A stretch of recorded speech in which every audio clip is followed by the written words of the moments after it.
The air in the old county building morgue, 1970s equipment still in use, always hung thick and still, a cloying perfume of disinfectant and something older, something metallic and resigned. I pulled the collar of my worn leather jacket tighter, a futile gesture against the chill that had nothing to do with the room's temperature. It seeped from the stainless steel slab at the center of the room, from the shadows clinging to the corners like a second skin. Detective Miller, a man whose face seemed permanently etched with the weariness of too many late nights and too many grim discoveries, stood near the slab, arms crossed. His gaze flickered to me as I entered, a flicker of relief, or maybe just acknowledgement. It was hard to tell with Miller. "User BN," he said, his voice a low rumble that barely disturbed the quiet. "Glad I here. This one's a puzzle." I nodded, my eyes already sweeping the scene. The harsh fluorescent lights overhead cast a sterile, unforgiving glare, highlighting every detail. The body lay on the slab, a stark contrast against the cool metal. Male, mid-40s, dressed in a tailored suit that looked expensive even in death. No obvious signs of trauma, no blood spatter to speak of, which was usually the first thing I looked for, the silent screams of violence. "Victim?" I asked, my voice deliberately even. "Arthur Finch," Miller supplied, unfolding his arms, CEO of Sterling Innovations. "He was found by his housekeeper this morning." Sterling Innovations, the name pinged in my mind.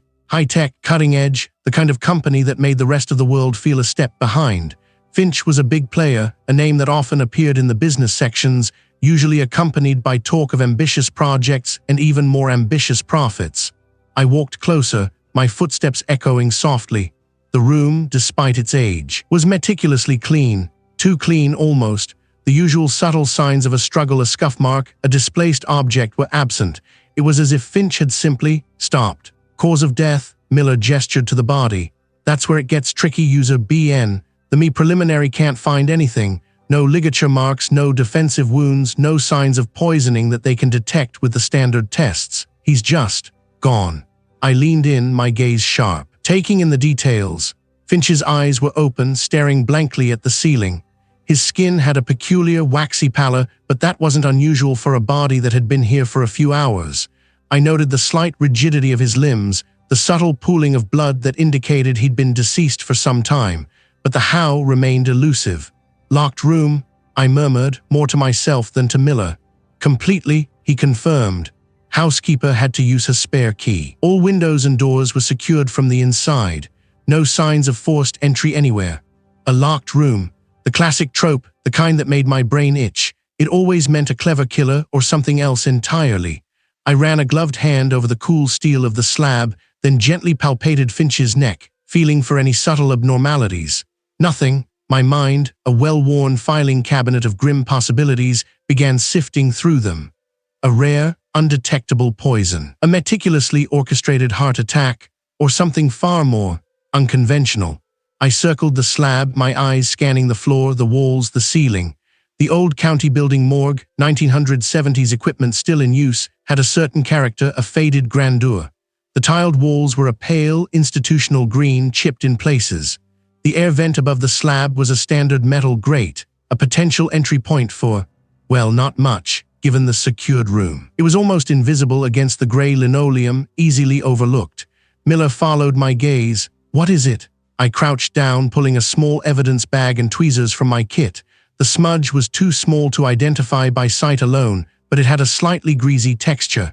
"Don't know yet, could be anything." I carefully collected a sample. It was the smallest of details, but in a locked room, even the dust could be a witness. I stood up, looking back at Finch. His expression was serene, almost peaceful, which was deeply unsettling. People rarely died peacefully, not when they were murdered. There was usually a fight, a struggle, a desperate grab for life. This felt staged. "Any enemies?" I asked, knowing it was a broad question. A man like Finch, running a company like Sterling Innovations, was bound to have ruffled feathers. "Plenty," Miller admitted. "Competitors, disgruntled former employees, the usual suspects. But who would have the means and the opportunity to pull this off in a locked room without a trace? That was the million-dollar question, wasn't it? The one that kept me up at night." I let my gaze drift to the antiquated refrigeration units humming softly in the background, their chrome gleaming dully. They were relics, like much of this place, but they still did their job. just like I was supposed to. We'll need to get him to the lab, I said, my voice firm. Full toxicology. I want to know if there's anything at all that doesn't belong in his system, and I want a deep dive into his digital life. Emails, messages, cloud storage, everything. If he didn't leave any physical clues, maybe he left digital ones. Miller nodded, pulling out his phone. Already on it. My tech guys are ready. I looked back at Arthur Finch, the man who had seemingly vanished from a sealed room. The tension in the air, which had been a low thrum, now felt like a taut wire ready to snap. This wasn't going to be easy. This was going to be one of those cases. The kind that burrowed under my skin and didn't let go until I'd unearthed every ugly truth. The air in the old county building morgue, 1970s equipment still in use, hung thick and heavy, a cloying mix of disinfectant and something far more organic. It was a smell I knew too well, a scent that clung to my clothes and my memory long after I left. Today, it was the smell of Arthur Finch, or what was left of him. I pulled on a fresh pair of gloves, the latex snapping crisply in the quiet. The room itself was a relic. Stainless steel tables gleamed dully under the harsh fluorescent lights, scarred with the history of countless examinations. The gurney Arthur lay on was no exception, its surface worn smooth in places. Even the instruments laid out on a nearby tray, scalpels, forceps, bone saws, looked like they'd seen better decades. This wasn't the sterile, high-tech environment of the city labs. This was old-school, raw, and for a case like this, maybe that was exactly what I needed. My colleague, a grim-faced individual I'd worked with for years, but whose name I'd never bothered to ask, gestured towards the body. Everything's as I saw it, user BN. No one's touched him since we brought him in. I nodded, my eyes already scanning. Arthur Finch, mid-50s by the look of him, dressed in a simple dark suit now marred by the gruesome reality of his end. There was a single neat puncture wound, almost surgical in its precision, on his left temple. No struggle, no defensive wounds, just gone like a candle snuffed out. The room, I said, my voice low, was sealed. From the inside, the colleague confirmed. His tone flat. The uniformed officers had to force the door. Windows were latched too, no signs of forced entry anywhere. I circled the gurney slowly, my gaze tracing every inch of Arthur Finch. His face was pale, a stark contrast to the faint flush that still lingered on his cheeks, almost as if he'd just fallen asleep. His eyes were closed, peaceful even. It was the wound that screamed otherwise. I leaned closer, my gloved finger hovering just above the point of entry. It was small, barely a millimeter in diameter. No sign of blood pooling around it, which was odd. Usually a wound like that would bleed, wouldn't it? Even a little. I made a mental note. Lack of significant external bleeding. My attention shifted to his hands. They were resting on his chest, fingers loosely clasped. Clean, no dirt, no debris, nothing to suggest he'd been rummaging around for an escape route. His fingernails were neatly trimmed. I gently turned one of his hands over. The palm was smooth, unblemished. No calluses, he wasn't a manual laborer. Anything found on him? I asked, my eyes still fixed on his hands. Wallet, keys, a small notebook, the colleague replied, pointing to a clear plastic bag on a side table. Standard stuff, nothing unusual. I walked over to the bag. The notebook was small, leather-bound, its pages filled with neat, almost cramped handwriting. I didn't touch it, not yet. That would be for later in my own controlled environment. The wallet contained cash, credit cards, and his identification. Arthur Finch, it seemed, was exactly who he said he was. And the room itself, I pressed. Anything out of place? Anything disturbed? Nothing significant, the colleague said, a slight frown creasing his brow. The furniture was all in its usual positions. No papers scattered. No overturned objects. It was tidy, almost too tidy, too tidy. That resonated with the disquiet I'd been feeling since I first stepped into that sealed chamber. A room designed for man to work, to think, to disappear. But not like this, not with a hole in his head and no way out. I looked back at Arthur Finch, his stillness a stark contrast to the churning questions in my mind. The digital trail, the sealed room, the lack of blood. It was a puzzle with too many missing pieces, and the ones I had felt deliberately placed, like red herrings on a fishing line. I need to go back to the scene, I stated, already pulling off my gloves. I want to do a full sweep myself, every inch. The colleague nodded. Already arranged. The uniformed officers are securing it. They'll let I in. As I walked out of the morgue, the heavy door swinging shut behind me. I felt the familiar weight of a new case settling onto my shoulders. This wasn't just about a dead man. This was about how he died, and more importantly, how he was found. The kind that burrowed under my skin and didn't let go. And I had a feeling Arthur Finch was just the beginning. The air in the old county building morgue, 1970s equipment still in use, always had a peculiar scent, a mix of disinfectant, something metallic, and the faint, lingering ghost of formaldehyde. It clung to my clothes, my hair, even my thoughts. I just finished my preliminary examination of the victim, Mr. Silas Thorne, a man who'd managed to get himself murdered in a way that made no earthly sense. Locked room, no forced entry, just gone. And now he was here, laid out on a stainless steel slab that had probably seen more action than a Broadway play. The forensic technician, a quiet man with perpetually stained hands, had already packed up his essentials. He gave me a curt nod as I lingered, my gaze sweeping over the sterile, almost archaic environment. The fluorescent lights hummed with a tired buzz, casting a cold, unforgiving glow on the chipped linoleum floor. Even the gurney Thorne lay on looked like it had been salvaged from a museum. This place was a time capsule, and so, it seemed, was Thorne's demise. Back at my own workspace, hum of my computer was a welcome modern contrast. Thorne's personal effects were laid out on a sterile blue sheet, a wallet with a surprisingly modest amount of cash, a worn leather-bound notebook, and a sleek, high-end smartphone. It was the phone that drew my attention. Thorne, a man who apparently lived a quiet life as an archivist, certainly didn't strike me as the type to own something so cutting-edge. I powered it on, bypassing the lock screen with a few practice taps. The interface was clean, almost minimalist. No excessive apps, no garish wallpapers, just a few icons neatly arranged. I started with his contacts, a short list, mostly work colleagues, a few family members, and then a name that made my brow furrow. Project Nightingale. No last name, no company affiliation, just that. A shiver traced its way down my spine. It felt significant. Next, I delved into his call logs and messages. The calls were mundane, mostly short conversations. But the messages, that's where things started to get interesting. A flurry of encrypted texts sent and received at odd hours. I ran them through our decryption software, a process that usually took a good chunk of time. While that chugged along, I examined his browser history. This was the most revealing part.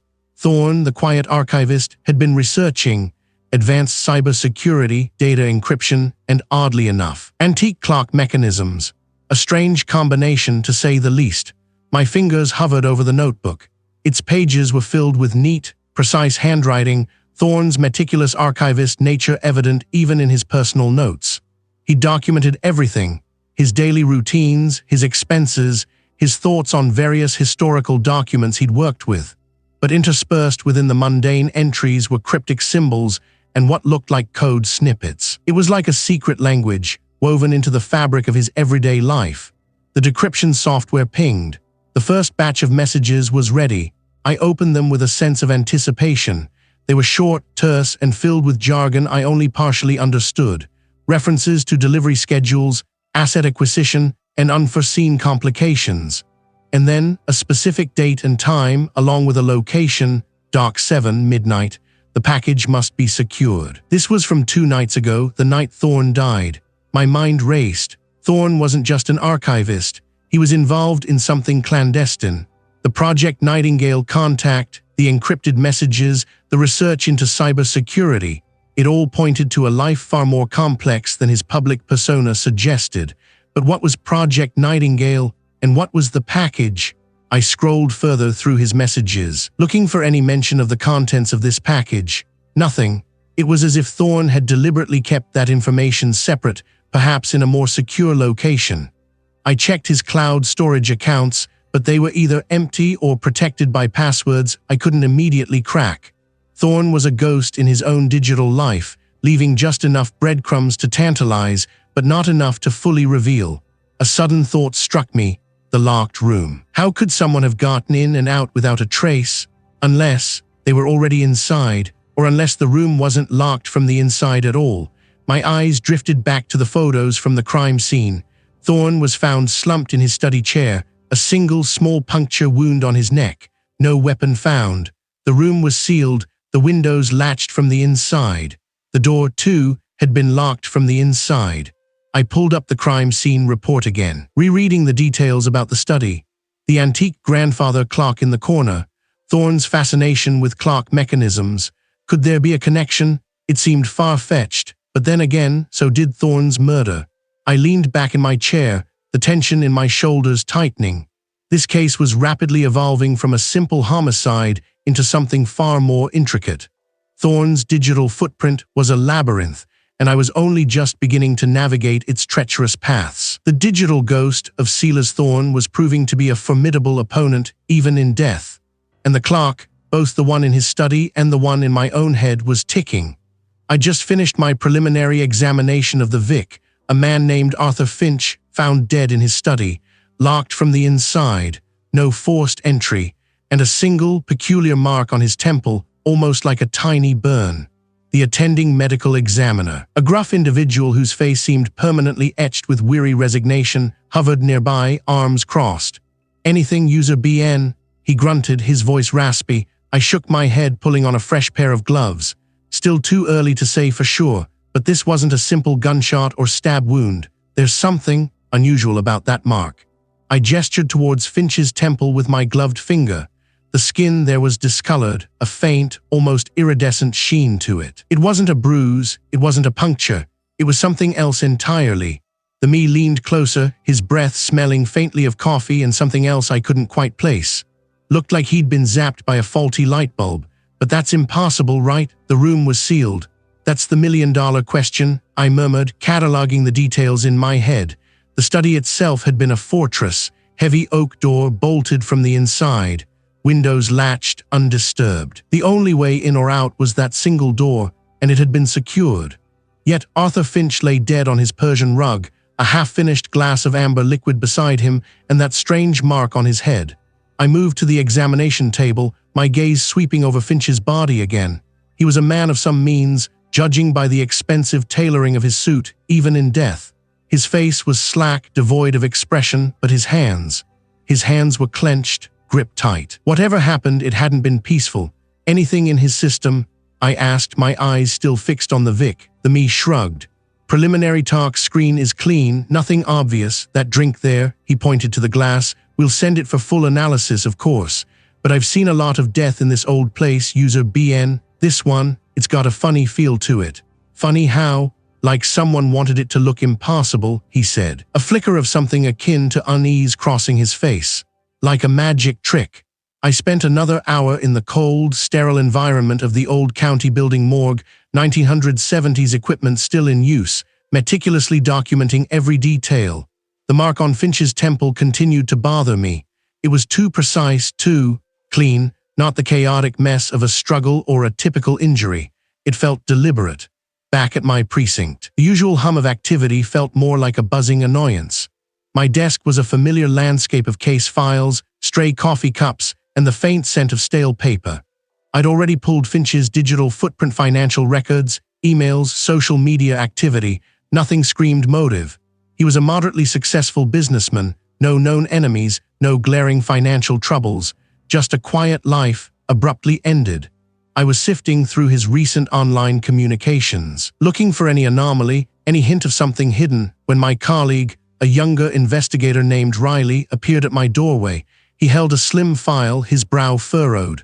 "User BN," he began, his voice lower than usual. "I just got off the phone with the tech division. They've been working on that encrypted drive we found in Finch's study." My ears perked up. We'd bagged a small, unmarked USB drive from his desk. It had been heavily encrypted, and our tech team had been struggling to crack it. "And," I prompted, leaning forward. "They got it open," Riley said, handing me the file. "But there's something in here you need to see. It's not just business data, it's sensitive, and it's got a lot of high-level government clearance markers attached." I took the file, my fingers brushing against the cool, crisp paper. My gaze fell upon the first page. It was a report detailing something I couldn't quite comprehend at first. Coded language, project names I'd never heard of, and a series of dates that coincided with recent, unexplained power outages in the city. "What is all this?" I asked, my voice barely a whisper. "That's what I don't know," Riley admitted, but the tech lead said they flagged it immediately. Apparently this drive and the information on it, is classified at a level that's, well, beyond anything they've encountered before. They said access to this kind of data is restricted to the highest levels of national security. I flipped through the pages, a growing sense of unease settling in my gut. This wasn't just a murder investigation anymore. This was something far more complex, far more dangerous. The locked room, the strange mark on Finch's temple, it was all starting to feel like a smokescreen, a deliberate attempt to obscure a truth that someone powerful wanted buried. Suddenly, the door to my office swung open unannounced. They didn't look like precinct regulars. Their eyes scanned the room, sharp and assessing. "User BN?" the man in the suit asked, his voice devoid of any warmth. I stood up, my hand instinctively going to the file on my desk. "Yes, that's me. My name is Agent Thorne," he replied, his gaze unwavering. "I'm with a special federal task force. We've been informed about your investigation into Arthur Finch's death, and we've been instructed to take over." My jaw tightened. "Take over? I'm the lead investigator on this case." "Not anymore," Thorne replied, a subtle but unmistakable threat in his tone. "This matter has national security implications. The evidence you've collected, including that drive, is now under federal jurisdiction. We will require you to hand over all materials immediately." My mind raced. This was an unforeseen obstacle. A brick wall slammed down in front of me. They weren't just taking the case, they were trying to shut me out, to control the narrative. The locked room, the cryptic drive, the high-level clearance markers, it all clicked into place with a sickening lurch. Arthur Finch hadn't just been murdered. This was my case, and I wasn't about to let anyone sweep it under the rug, not without knowing the truth. The air in the old county building morgue, 1970s equipment still in use, hung heavy and still, smelling faintly of disinfectant and something else, something metallic and final. It was the kind of place that seeped into my bones, a silent testament to the stories that ended here. I pulled on my nitrile gloves, the snap loud in the quiet. The preliminary report on the Vic, a mid-level tech from the city's data infrastructure department, was as thin as tracing paper. Cause of death, undetermined. Scene locked from the inside, no forced entry, no obvious weapon. Classic, except for the digital breadcrumbs, of course. My colleague, the stern-faced medical examiner, gestured with a gloved hand towards the stainless steel table. "Here's our John Doe. As clean as a whistle, user BN. No defensive wounds, no struggle. It's like he just faded." I leaned closer, my eyes scanning the body. The Vic was an older man, his face etched with a weariness that went beyond his years. A faint, almost imperceptible discoloration bloomed on his left forearm, a bruise that looked more like a shadow than a physical injury. "Anything on toxicology?" "Still pending. The labs are backed up. I know how it is, especially with sensitive cases." The medical examiner's gaze flickered towards the door, a subtle shift that didn't escape me. Sensitive cases. That was code for higher-ups are breathing down our necks. I moved around the table, my gaze catching on a small, almost invisible scratch near the Vic's hairline. It was so faint, I almost missed it. Not a struggle maybe, but something. I traced the outline of the scratch with the tip of my gloved finger. It was too precise to be accidental. "Anything in his pockets? Personal effects?" I asked, my voice deliberately casual. "Just the usual. Wallet, keys, a crumpled receipt, nothing out of the ordinary, and a burner phone wiped clean." The medical examiner sighed. "Honestly, user BN, this one's a ghost. No motive, no opportunity, no weapon. It's like trying to catch smoke." I nodded, my mind already sifting through possibilities. A ghost. But ghosts didn't leave digital trails, and they certainly didn't leave faint scratches on their scalp. I looked back at the Vic's face, trying to find something, anything, that spoke of his last moments. His eyes were open, staring at the fluorescent lights above, a blankness in them that was more disturbing than any expression of fear. Then, a sound from the doorway, a soft cough. I turned, my hand instinctively going to the sidearm I wasn't carrying on a scene like this. Standing there, silhouetted against the dim hallway light, was a figure I hadn't expected to see. Not here, not now. It was the prosecutor, the one who had been assigned to the previous case, the one that had gone cold, the one that had nearly broken me. Her face, usually sharp and determined, was softened by a flicker of something I couldn't quite decipher: concern, recognition. She stepped further into the room, her heels clicking softly on the linoleum floor. "User BN," he said, his voice low, tinged with a weariness that mirrored the Vic's. I I heard I was on this. I wanted to see if there was anything I could do. My gut clenched. This wasn't a social call. She never made social calls. Her presence here at this specific scene felt like a deliberate intrusion. It was like a chess player moving a piece I hadn't anticipated, disrupting my carefully laid plans. "Is there?" I asked, my tone carefully neutral. I kept my eyes on her, trying to read her expression, to understand her angle. She'd been a formidable opponent in the courtroom, sharp as a tack, and I never underestimated her. She looked at the body on the table, then back at me. "This Vic," she began, choosing her words carefully, "he worked on the city's network infrastructure, didn't he? High-level access." My mind raced. How did she know that? The preliminary report hadn't detailed his specific role, just his department. This was beyond a casual interest. "He did," I confirmed, my gaze narrowing. "And I know this because..." A small, tight smile played on her lips. "Let's just say I have an ear to the ground. And when I heard about a locked room death involving a tech with that kind of access, my interest was piqued, especially given the sensitive nature of some of the projects he might have been involved with." Sensitive projects. The words hung in the air, heavy with unspoken implications. This was no longer just a murder investigation. It was a potential conspiracy, and she, it seemed, was either wading in or trying to pull me out. "I'm handling it," I stated, my voice firm. I wasn't about to let anyone, not even her, dictate the pace or the direction of my investigation. "I know I am," she replied, her gaze steady, "and I have no doubt I'll find the truth. But sometimes, user BN, the truth is a dangerous thing, and sometimes it's easier to face it with an ally." She paused, letting her words sink in, especially when the walls are closing in. The walls were closing in, she wasn't wrong. The pressure from above, the digital dead ends, the impossible scene, it was all a carefully constructed labyrinth. And now this. A familiar face, a ghost from my past, appearing at the heart of the mystery. Was she an ally, or was she just another player in this dangerous game? A wolf in sheep's clothing, ready to pounce when I least expected it. I didn't have an answer, but I knew one thing for sure. This case had just gotten a lot more complicated, and a lot more personal. The air in the old county building morgue, 1970s equipment in use, always had a particular chill, a damp, sterile odor that clung to the back of my throat. It was a scent I'd known for years, a constant companion through too many grim discoveries. But tonight, it felt different, heavy, like the silence itself was pressing down on me. The deceased, the executive whose pristine apartment had become a crime scene, lay on one of the cold metal slabs. His face was a mask of surprise, eyes wide, a stark contrast to the meticulously organized life his digital footprint suggested. The lead investigator, a man whose patience had worn thinner than a well-used scalpel, stood by the examination table, his arms crossed, a frown etched deep into his forehead. "Anything new, user BN?" he grumbled, his voice echoing slightly in the cavernous room. I ran a gloved hand over the victim's arm, my gaze sweeping over the room. The scene had been perfect, too perfect. A locked apartment, no forced entry, no signs of struggle, and a single clean wound.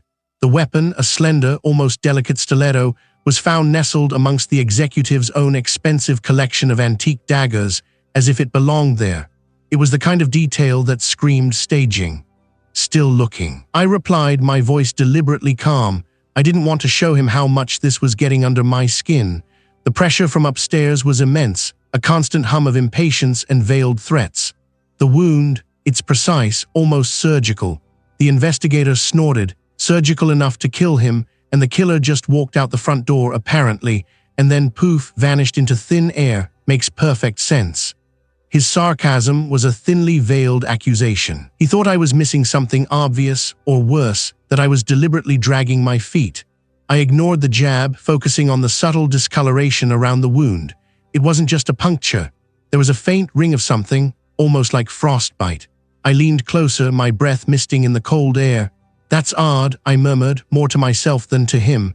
I'd seen this before, in very specific, very unusual circumstances. My mind flashed back to a case years ago, a bizarre incident involving a shipment of experimental cryopreservation equipment. The details were hazy, buried under layers of bureaucracy and NDAs, but the effect, the localized freezing damage, it was a long shot, a ridiculous long shot, but it was the only thing that made any sense. "The weapon," I answered, turning to the display case where the stiletto lay. "Did we get a full forensic sweep on it?" Not just prints, but trace evidence, any residue. The investigator gestured to a uniformed officer standing near the entrance. They did nothing, clean as a whistle, except for the victim's own DNA, of course. It's like it materialized out of nowhere. Materialized, that was the word, wasn't it? But not out of nowhere, out of somewhere. I walked over to the table where the victim's belongings were laid out: his wallet, his keys, his phone, high-level stuff. High-level stuff. That confirmed it. This wasn't a random act of violence. This was targeted, sophisticated, and planned with an almost insane level of precision. I looked back at the deceased, the impossible locked room scenario, the precision of the wound, the phantom weapon. It all pointed to a method that bypassed conventional entry and exit. It sounded like science fiction, like something out of a bad thriller. But what if it wasn't? What if someone had weaponized something that extreme? My gaze drifted to the ventilation system, a hulking, industrial-looking grate on the ceiling, standard for this old building. But what if it wasn't just for air? A theory, wild and audacious, began to form in my mind. It was the kind of theory that would get me laughed out of any other precinct, the kind that would have my superiors questioning my sanity. Plausible. The wound, I responded, my voice gaining a new urgency. It wasn't made by the stiletto alone. The stiletto was a delivery system, a conduit for something else. The investigator raised an eyebrow, clearly skeptical. And what, pray tell, is this something else? Cryogenic fluid, I stated, my eyes fixed on the body. Delivered with immense pressure, instantly freezing and piercing the tissue. The stiletto itself might have been kept at an impossibly low temperature, perhaps even coated in a substance that sublimates instantly. User BN, this isn't some mad scientist's lab. This is a murder scene. How would anyone even get that kind of equipment into the apartment, let alone use it without leaving a trace? That was the million-dollar question, wasn't it? The locked room, the vanishing act. But I was starting to see a way that involved the building itself, the sophisticated systems that were hidden beneath the veneer of decay. What if they didn't need to bring it in? I countered, my mind racing. What if it was already here, or could be introduced through an existing infrastructure? I gestured vaguely towards the ceiling. Ventilation, plumbing, something that bypasses the doors and windows entirely. He stared at me, his expression a mixture of disbelief and grudging curiosity. I was saying someone used the building systems to inject freezing fluid into the victim through a stiletto, not inject, I corrected. Displace, leaving no trace. No entry, no exit. I had a theory. A terrifying, groundbreaking theory. The problem now was proving it, and figuring out who had the means, the motive, and the terrifying scientific knowledge to pull it off. The ghost from my past, whoever he was, suddenly felt less like a complication and more like a key. The air in the old county building morgue, 1970s equipment still in use, clung to me like a damp shroud. Even with the industrial fans whirring, a faint, metallic tang. The ghosts of countless examinations seemed to permeate everything. I ran a gloved hand over the cold, stainless steel slab. It was here, in this stark, echoing chamber, that the victim's body had begun its final, silent testament. My mind, however, was a million miles away, wrestling with the impossible. The digital trail. It was a breadcrumb leading me through a labyrinth of encrypted servers and anonymized IPs. But the sheer sophistication of it. It spoke of resources far beyond a petty thief or a disgruntled employee. This was someone playing a different game with different rules, and the whispers of a conspiracy, of powerful figures moving in the shadows, was starting to feel less like paranoia and more like a stark reality. Anything new on the security footage from the North Dock? I asked the technician, a grizzled man whose face seemed permanently etched with the grim neutrality of his profession. He didn't look up from the ledger he was meticulously filling out. Nothing we haven't already told, investigator, he grunted, his voice raspy. Just the usual comings and goings, and then, nothing, a dead zone right when it mattered. A dead zone, that was the operative word. A perfect, gaping hole in the record, precisely where the evidence should have been. It wasn't a glitch. It was deliberate. Someone had ensured that the cameras wouldn't see. And that meant someone knew how the system worked and how to manipulate it. I walked back to the examination table, my gaze sweeping over the array of instruments. The scalpel, the forceps, the gleaming, sterile trays. Each one a tool for uncovering truth, yet here it felt like they were merely instruments of dissection, revealing the physical but not the motive, the how but not the why. The victim's internal organs had been meticulously catalogued. But it was the microscopic analysis, the toxicology reports that held my attention. The trace elements, the unusual compounds, they were anomalies, not poisons in the conventional sense, but something far more insidious, something that could mimic natural causes or worse, accelerate them. And the pattern, a phantom echo from a case I'd tried to bury years ago, a case that had nearly broken me.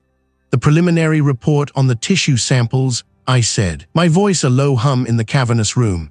Anything unusual in the cellular structure, anything that might indicate external interference.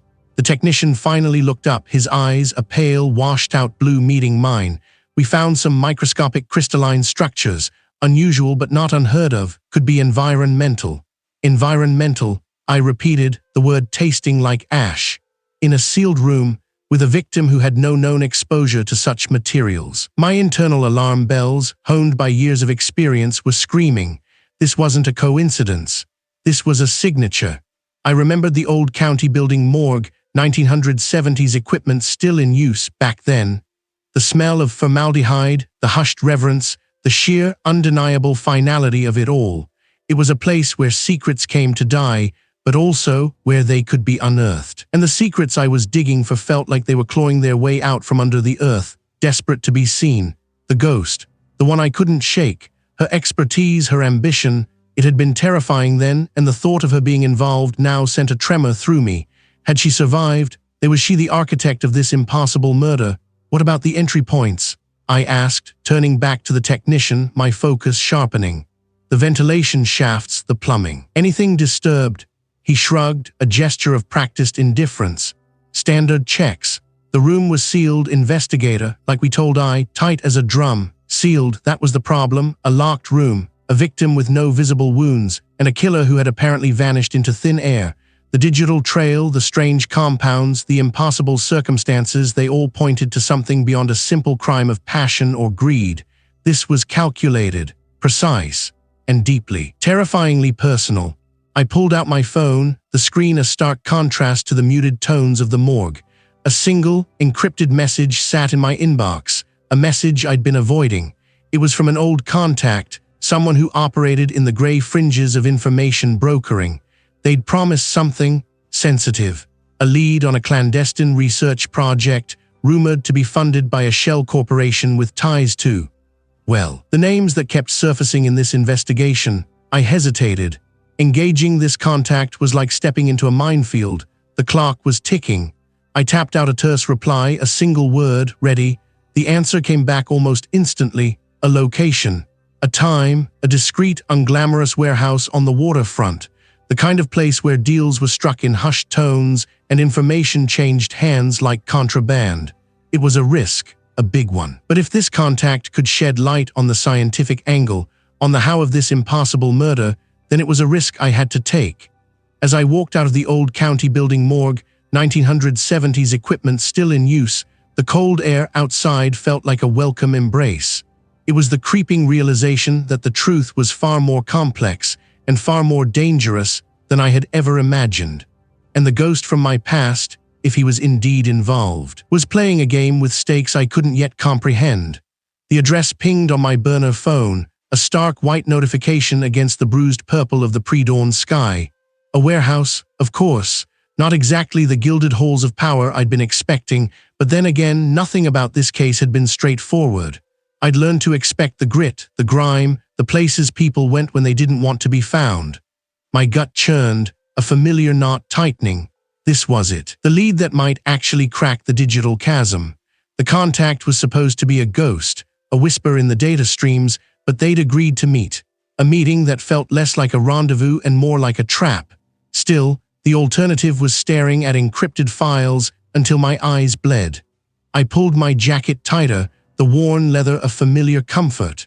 The drive to the waterfront was a blur of streetlights and the rhythmic thrum of the engine. The air grew heavy with the brine of the sea as I neared the docks, a metallic tang that always made my teeth ache. The warehouse loomed, a hulking silhouette against the fading stars. It looked like it hadn't seen a coat of paint since the Nixon administration, all corrugated metal and rust. The rendezvous point was a grimy loading bay, illuminated by a single flickering fluorescent bulb that cast long, dancing shadows. I killed the engine. The sudden silence deafening after the road noise. My hand rested on the cool steel of my sidearm, a habit I couldn't shake. This felt wrong, too exposed. A figure detached itself from the deeper gloom, a silhouette against the weak light. No identifying features, just a presence that radiated caution. "You use a BN?" A voice rasped, low and gravelly. It was distorted, likely through a modulator, adding another layer of anonymity. I didn't answer immediately. I scanned the surroundings, my gaze sweeping over the stacks of unmarked crates, the silent, hulking machinery shrouded in tarps. Nothing moved but the wind whistling through gaps in the metal siding. I finally replied, my voice steady. "You have something for me?" The figure took a step closer, then another, stopping a few feet away. A small, nondescript USB drive was held out. "Everything you asked for, the raw data, unfiltered." I reached out, fingers brushing against theirs as I took the drive. The skin was cool, almost clammy. I resisted the urge to wipe my hand. And the identity of the source? A low chuckle, humorless. "That would defeat the purpose, wouldn't it? Information is currency. I've given you the product. The price was paid in anonymity." I slipped the USB drive into my jacket pocket.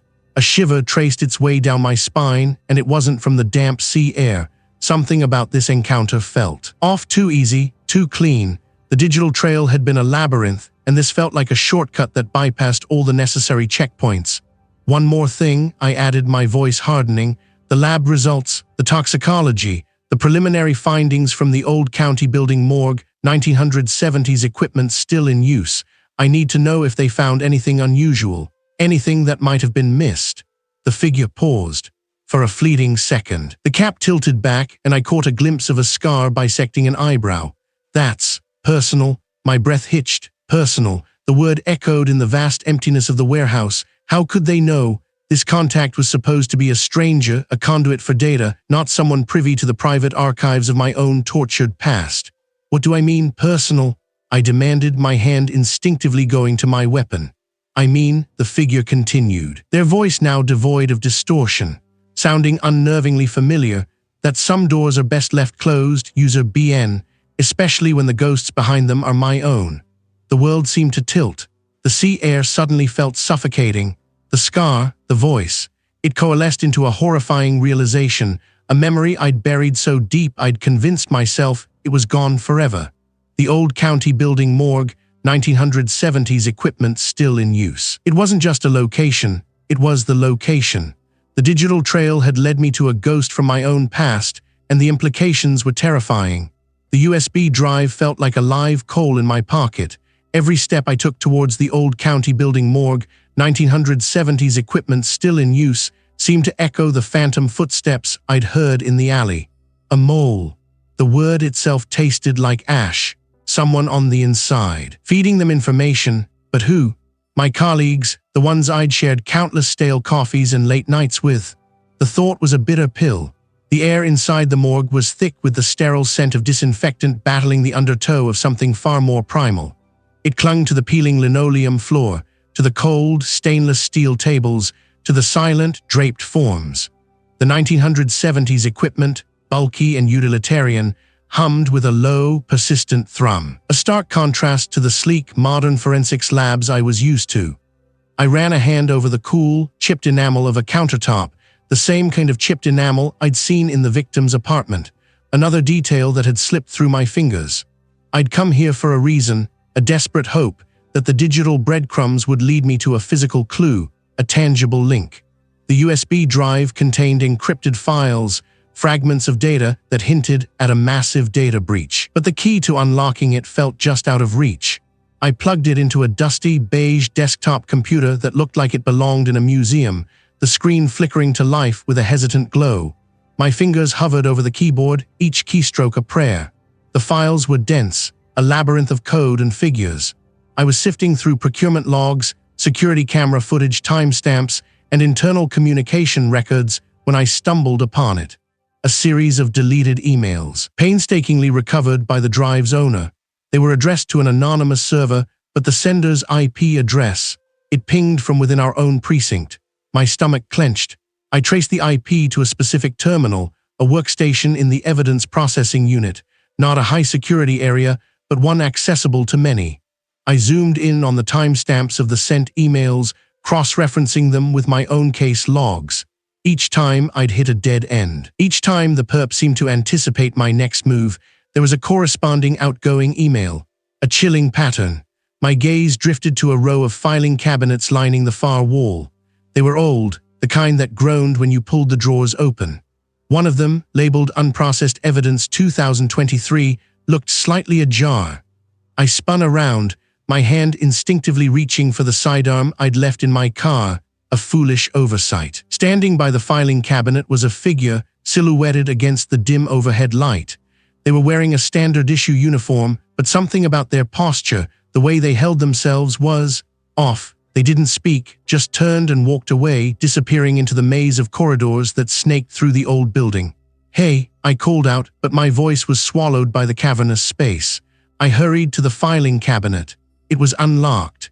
Inside, amidst the mundane clutter of bagged evidence, was a small, unmarked notepad. I flipped it open. Scrawled in hurried handwriting were dates, times, and cryptic abbreviations that mirrored some of the data on the USB drive. And then at the bottom of a page, a single damning word, user BN, my name. It wasn't just that someone was feeding information, they were actively monitoring me. They knew my movements, my progress. This wasn't just about a murder anymore. It was about a deep-seated corruption that had reached its tendrils into the heart of our operation. I stood there, the notepad trembling in my hand, the hum of the ancient equipment suddenly deafening. The mole wasn't just anyone. They were someone close enough to know my name, to track my every step. And they were still here, somewhere in this building, breathing the same stale air. The clock was ticking, not just on the case, but on my own safety. I had to find them, and fast. Before they found me, the air in the old county building morgue, 1970s equipment still in use, was a thick, stagnant blanket. It clung to my skin, a damp chill that had nothing to do with refrigeration. I'd been in places like this 1,000 times, but tonight every shadow felt like a lurking threat. I shifted the USB drive in my pocket, its edges digging into my thigh. A mole. The thought gnawed at me. I'd followed the digital breadcrumbs to this place, not to analyze the deceased, but to find the architect of their demise, or at least the one who'd orchestrated the cover-up. The preliminary report on the victim, a mid-level analyst from the tech firm, had been a masterpiece of obfuscation. Too neat, too clean, like a stage-managed accident. My footsteps echoed on the linoleum, a solitary sound in the vast, sterile space. The examination tables, stainless steel and scarred, gleamed dully under the harsh fluorescent lights. This was where the truth was laid bare, where the body told its story. But this time, the story wasn't in the flesh and bone. I stopped by a particularly large, hulking piece of machinery, a dissection table with an integrated ventilation system that looked like something out of a vintage horror film. The label, faded but still legible, read, Autopsy Station 3 ESD, 1973. It was a relic, just like the rest of this place, and just like the people I suspected were hiding within its walls. A faint clatter from the far end of the main hall snagged my attention. My hand instinctively went to the sidearm I carried, a weight I'd grown accustomed to but hoped never to use. I moved silently, a practiced ghost in the gloom, my boots making no sound on the gritty floor. The USB drive felt warmer now, a burning ember of discovery. I rounded a corner, the smell of disinfectant momentarily stronger, and saw him. He was standing by a row of stainless steel drawers, his back to me, the chief medical examiner. He was a man of meticulous routine, his life dedicated to dissecting the final moments of others. Tonight he looked out of place, his usual crisp lab coat rumpled, his shoulders hunched. "Long night, Chief," I said, my voice low but steady. He flinched, turning slowly. His face, usually impassive, was a mask of surprise and something else. Fear. "User BN, what are you doing here?" His voice was raspy, unused. "Same as you, I suppose," I replied, stepping further into the light, looking for answers. I let my gaze sweep over the room, taking in the antique equipment, the rows of drawers. This place holds a lot of secrets. He didn't respond, his eyes darting around, as if expecting someone else to appear. "The deceased are processed during the day," he said. His tone clipped. "This is not a place for unauthorized visits." "I found something," I stated, my eyes locking onto his, "something that suggests our recent fatality wasn't as straightforward as the initial report indicated. I held up the USB drive, letting it catch the light. His eyes widened almost imperceptibly, a flicker of recognition that he tried to suppress. He licked his lips, a nervous tick I'd noticed during his deposition. I don't know what you're talking about, don't you? I took another step closer. The air crackled with unspoken accusations. The victim's digital footprint led me here, and it led me to believe that someone with access to this facility, someone with the authority to influence reports, was involved. I paused, letting the implication hang in the air. Someone who could make a body disappear from the official record, or at least alter its story. He took a step back, bumping into the dissection table. A small, metallic instrument clattered to the floor. He didn't even flinch. "You're mistaken, user BN. This is a place of science, of fact. There's no room for your theories." "Theories?" I scoffed, my frustration mounting. "I've seen the metadata. I've seen the deleted files. I've seen the discrepancies in the autopsy logs. Who are you protecting?" His face contorted, a battle playing out behind his eyes. He looked like a man drowning, grasping for air. "It's bigger than you think." "Then make me understand," I pressed, my voice hardening. "Tell me about the digital trail. Tell me about the encrypted messages, the phantom footsteps in the alley. They were real, and they were leading me to the heart of this rot." He finally met my gaze, and in his eyes I saw not just fear but a profound weariness. They promised me they would stop, that the information would be used for a greater good. He choked out the words as if they were physically painful. "I was a fool, a damn fool." "Who, Chief?" I demanded. "Who promised you this greater good?" He shook his head, tears welling in his eyes. "I can't, they've already found me." I held out the USB drive. "This is the proof, and I am about to become a witness." The tension in the room was a physical force, pressing in on us both.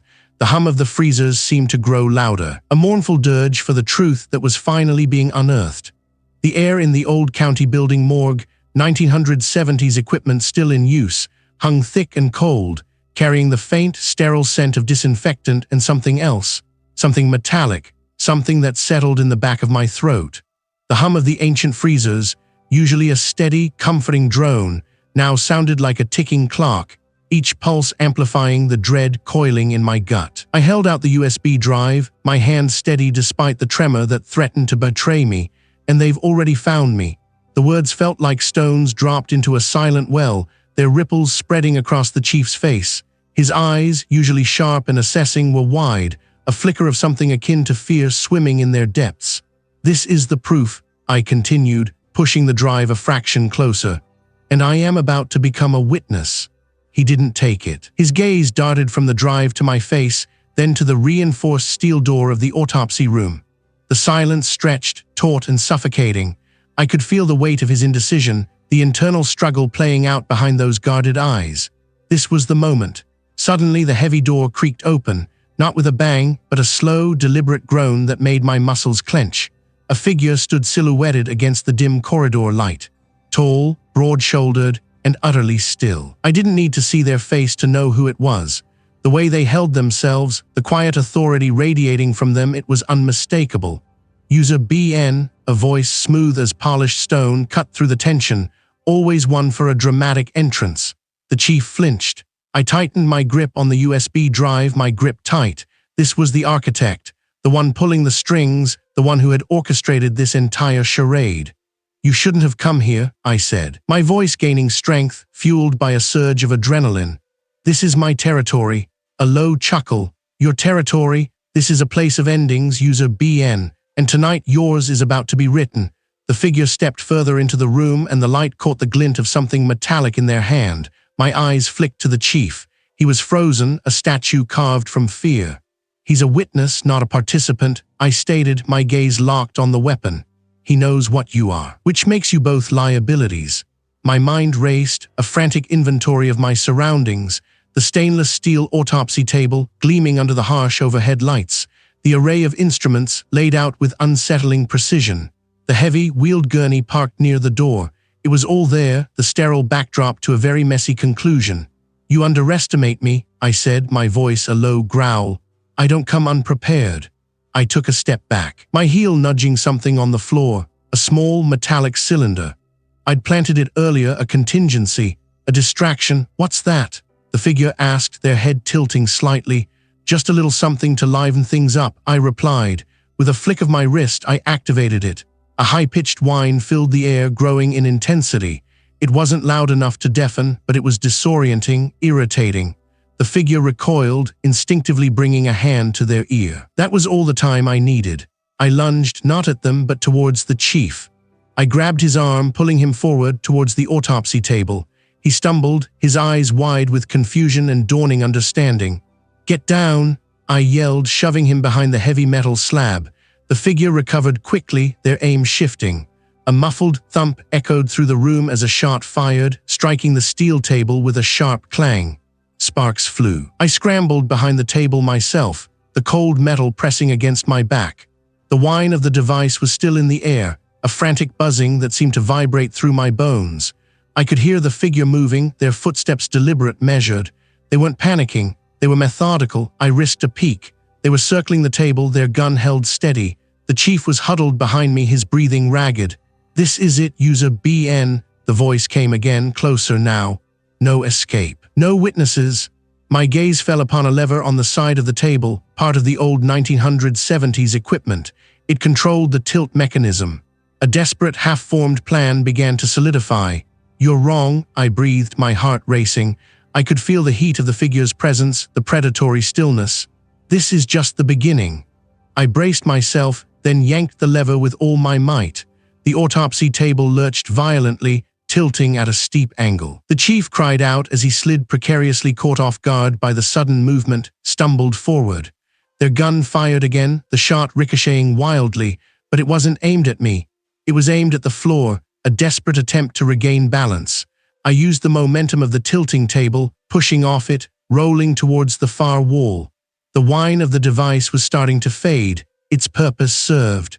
The figure was recovering, their attention now solely on me. I scrambled to my feet, my eyes scanning the room.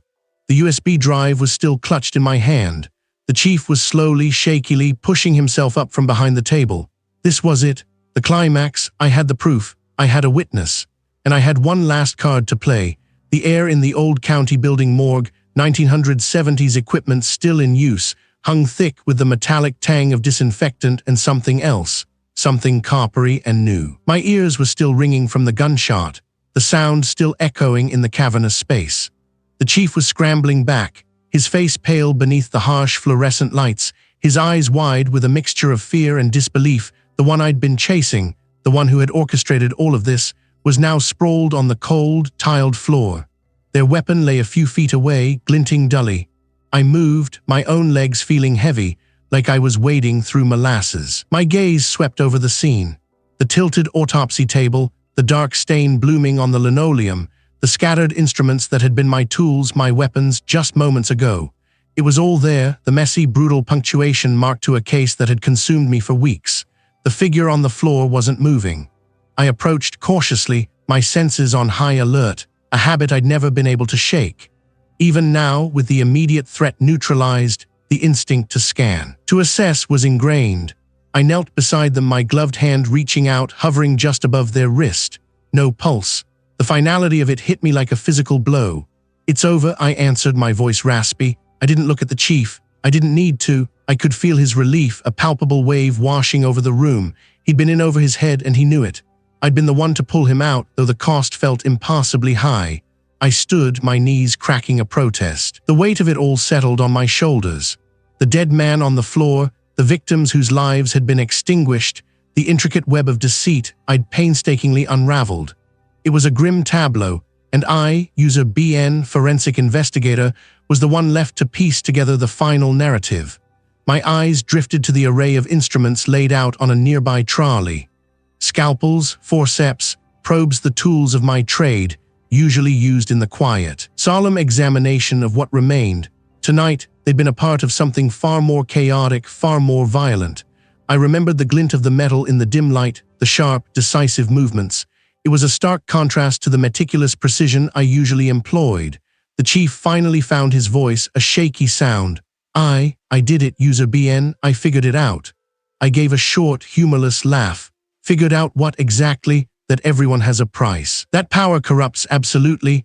that the truth is a fragile thing, easily bent and broken. I walked over to the stainless steel sink, the water running hot as I began to wash my hands, the soap a thin barrier against the grime, both literal and metaphorical. The digital trail was the key, wasn't it? The encrypted messages, the offshore accounts.